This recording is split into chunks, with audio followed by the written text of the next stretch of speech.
Ground Jewel, the second to last pay-per-view for the main roster, takes place tomorrow on PLE. There are 8 matches on the card, 4 from SmackDown, 4 from Raw. My name is Manlykefresh, and let's run down all of the matches that are on the Crown Jewel card. So let's go.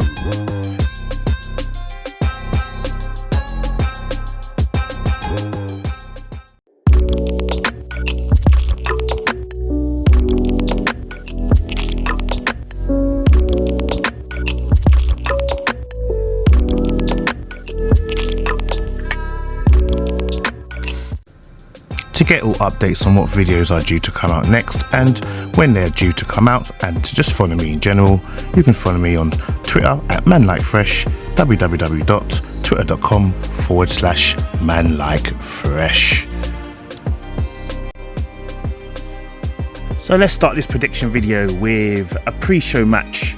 JD McDougall, the honorary member of the Judgment Day, takes on a former honorary member of a certain bloodline in Sami Zayn in a one-on-one match. Now, I feel the irony of it is the person trying to prove himself to the Judgment Day taking on the person who was initially trying to impress Roman Reigns and his best friend now, Jey Uso, in the bloodline. But full circle, Sami Zayn is absolutely irate at the fact that the Judgment Day is running roughshod over Raw, and obviously JD McDougall needs a reason to impress his upper management guys in the Judgment Day. So that's Rhea Ripley, Finn Balor, Damian Priest and Dominic Mysterio, who probably will be in JD McDougall's corner to observe the outcome of this match. But I feel with how hot Sami Zayn is right now, how passionate that promo he did on Raw was, Sami Zayn to win this pre-show match.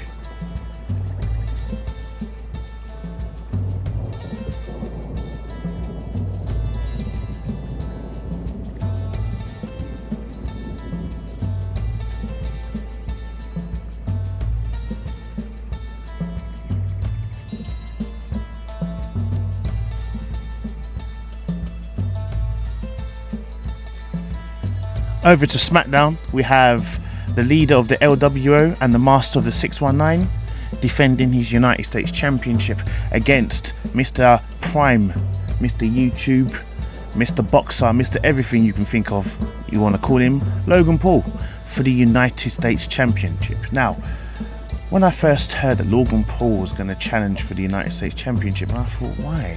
What exactly has Logan Paul done to kind of merit himself to be put in the #1 contendership for a championship which he doesn't deserve? But then I thought about it. Think of the money that Logan Paul and the interest Logan Paul could bring to WWE just by being in this match alone. I mean, Logan Paul is no pushover. He is actually a great worker in the ring, like possibly one of the best part-timers, especially celebrity ones for that matter, that are currently in WWE at the moment.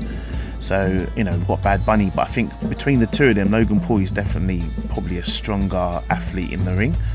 In regards to winning United States Championship, I don't know why, but I have a feeling Triple H is going to put the United States Championship on Logan Paul. Maybe only temporarily, but for now, I believe Logan Paul is going to walk out of Riyadh, Saudi Arabia as your new United States Champion.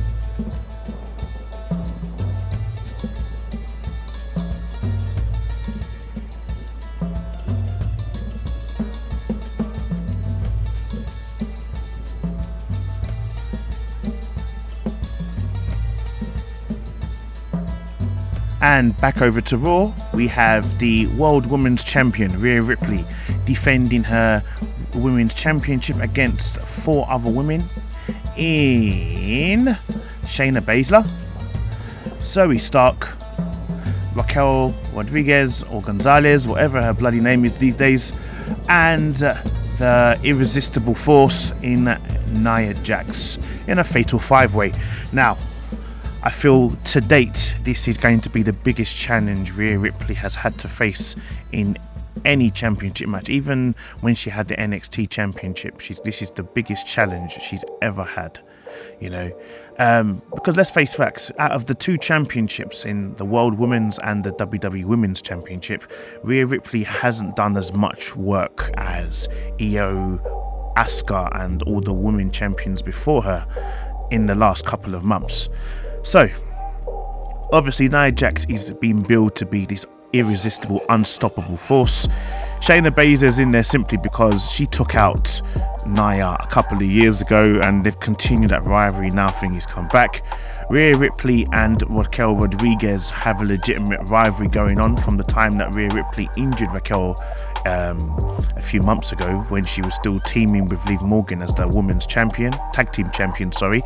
And Zoe Stark, I feel we just added as filler, basically. Don't get me wrong, Zoe Stark is a great competitor, but I feel because of that fact that she's in this match, Rhea Ripley at some point will target Zoe Starks, find an opening, get the 1-2-3 and retain her World Women's Championship. So Rhea Ripley to win.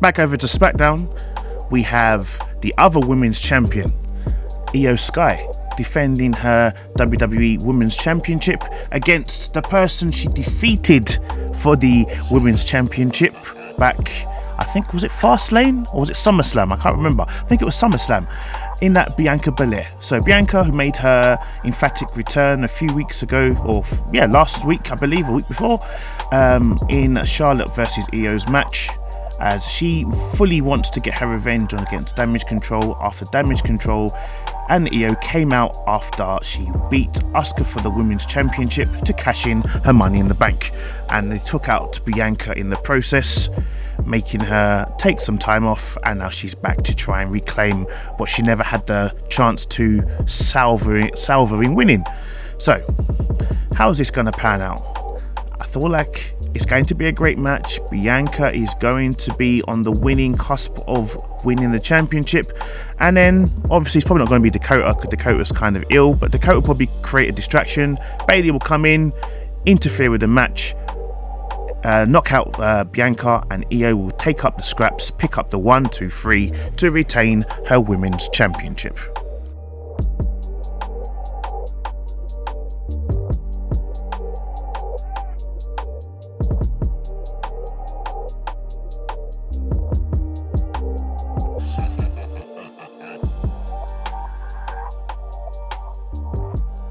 Back over to Raw, we have Senior Money in the Bank and Mr. Tag Team Champion Damian Priest of the Judgment Day taking on Mr. Finish the Story, not Cody Rhodes, in a one-on-one match. Now, probably Dirty Dom, just like in the first pre-show match, I believe he's going to be in the corner of Damian Priest, or it might even be Damian Priest's tag team partner Finn Balor who's going to be in the corner, or it might even be both of them. But I have a feeling, just like Sami Zayn, Jey Uso is going to be around the corner to give Cody Rhodes some assistance if need be. So obviously Damian Priest is literally on the verge of probably breaking away from the Judgment Day at some point, simply because Cody Rhodes has been filling up his head with lies. Well, not really lies, it's the truth. Damian Priest is acting like a follower, even though Damian Priest is the one that's got the most advantage over everyone. He's the one that's in a contendership for the WWE or the World Heavyweight Championships at his choosing. And on top of that now, it feels like he's acting like a lapdog. And I feel it's because of these doubts that he's got going on that Cody Rhodes is going to win this match and cause a bit more friction within Judgment Day because of it. So Cody Rhodes to win this match.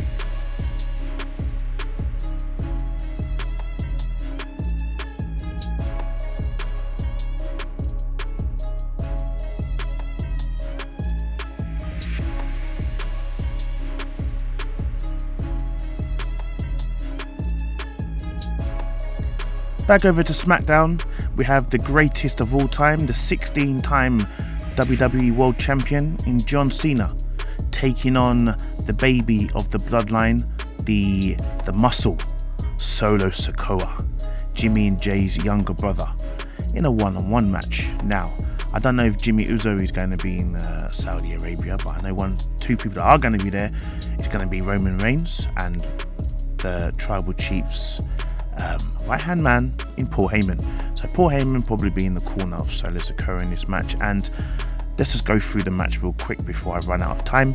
John Cena I don't think has ever been in Saudi Arabia since they started going there. I think this might be his first time. Don't quote me on this, but I feel John Cena, what he's doing in WWE right now is very amicable. He's helping put younger and current talent over, like LA Knight, and in this case Solo Sikoa, as I believe this match is generally been put in place to give Solo Sikoa a big rub, to go against John Cena in Saudi Arabia on possibly one of the grandest stages of them all, against 16-time champion, and possibly get the win is a big deal.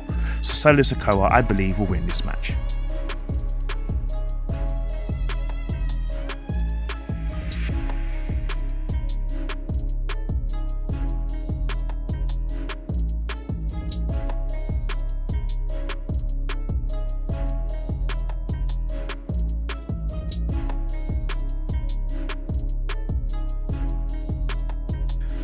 And back over to Raw, we have our first of 2 World Championships on the line.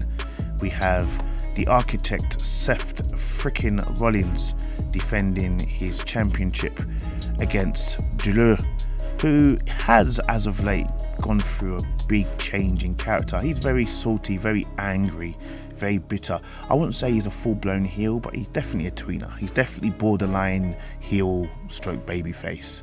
He's a bit like a not really a Stone Cold, but a bit more of maybe an Edge or a Chris Jericho, but with a bit more venom in him. So obviously the issue that he has right now is that he won the WWE Championship back in 2020 during the pandemic, but he ran it in front of no one. There was no one there to see him. It feels like he's being a bit angry because of that, and obviously he's annoyed that Jimmy Uso being there. Seth Rollins says, "Boo-hoo, cry me a river." Like we've all gone through it. Like it's not just you, the whole world suffered, which is the truth. But I feel it's going to be this motivation that's going to probably dethrone Seth Rollins. But the simple fact also, Seth Rollins is also injured. Drew McIntyre to win and become the new World Heavyweight Champion. However, watch out for Senior Damian Priest. Could he cash in? Only time will tell. On top of that, if Seth Rollins does lose his World Heavyweight Championship tonight, perhaps maybe now he will take time off to heal, or before he takes time off to heal, he'll be involved in Survivor Series next month. But I do believe he's definitely going to lose his championship tonight.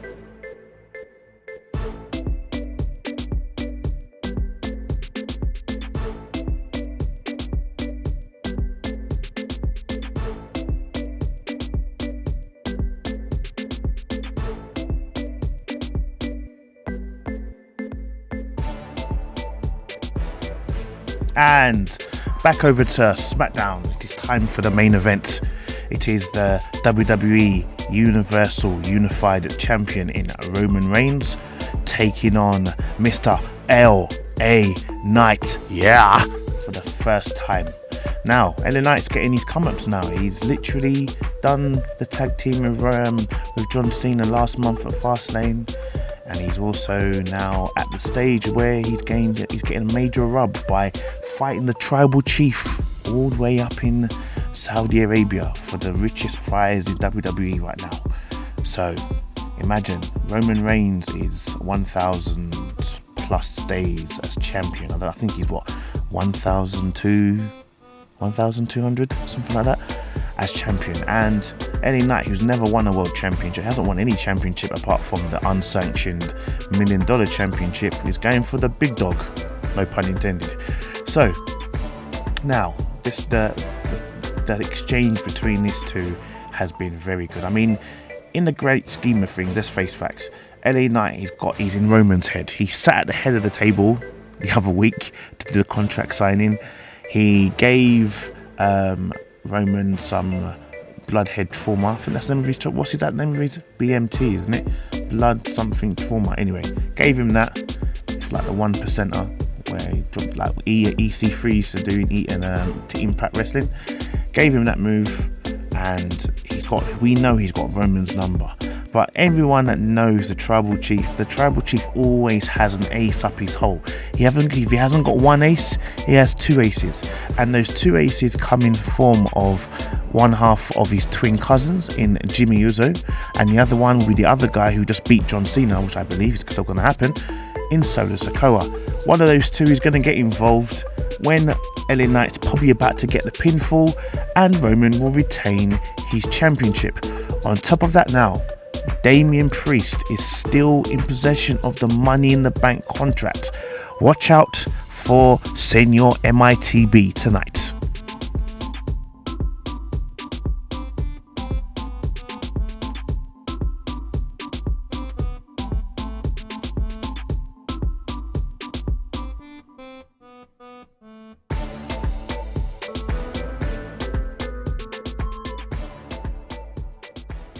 So guys, that's all my matches covered. Stay tuned for my final thoughts.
Hey, whoa, you guys can't go anywhere yet. You still need to follow me. I know you haven't subscribed to my channel, so make sure you follow me on Twitter, and you subscribe to my YouTube channel. So first of all, on my YouTube, click on the right hand side of my profile and click the subscribe button of my profile, Manlykefresh.INC on YouTube. And to follow me on Twitter, go to www.twitter.com/manlikefresh. I'll be glad if you guys could do me on and follow me on both platforms, and I'll see you at the next prediction video. Take care, see you later, bye bye.